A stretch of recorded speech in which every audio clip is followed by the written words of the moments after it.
İlham bəy, bir də bugün Türkiyə Prezidenti Rəcəb Tayyib Ərdoğanın sədrliyi ilə Nazirlər Kabinetinin iclası keçiriləcək və verilən açıqlama Türkiyədən ondan ibarətdir ki, Ukrayna məsələsi burada gündəmdə olacaq. Yəni, geniş şəkildə müzakirəsi gözlənilir.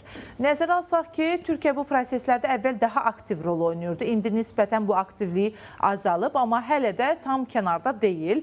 Türkiyə Prezidenti Rəcəb Tayyib Ərdoğanın Nazirlər Kabinetinin bugünkü iclasında bu məsələni gündəmə gətirmək istəyinin arxasında hansı nüanslar dayanır? Yəni, arxada bəlkə bilmədiyimiz hansısa bir müzakirələr gedirmi Türkiyənin də qatıldığı?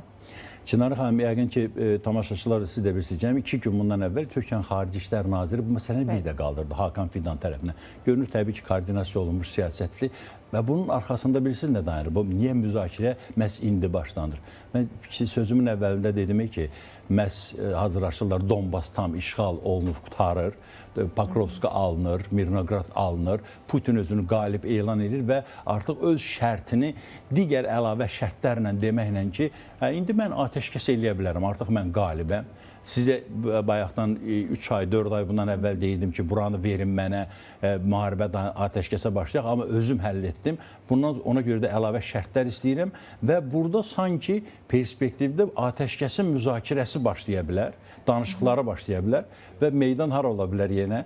Türkiyə, İstanbul ola bilər. Mən elə biləm ki, burada hətta bir öncə görmələr var da, yəni ki, Türkiyə fikirləşir ki, belə bir şey mümkündür. Rusiya ordusu irəliləyir, çətin də olsa irəliləyir. Əgər buna nail olsa, elə yenidən Türkiyə və bu Türkiyənin də burada bilirik ki, Qaradəniz üzərindən müəyyən işlər görülür, taxılla bağlı, digər məsələlərlə bağlı.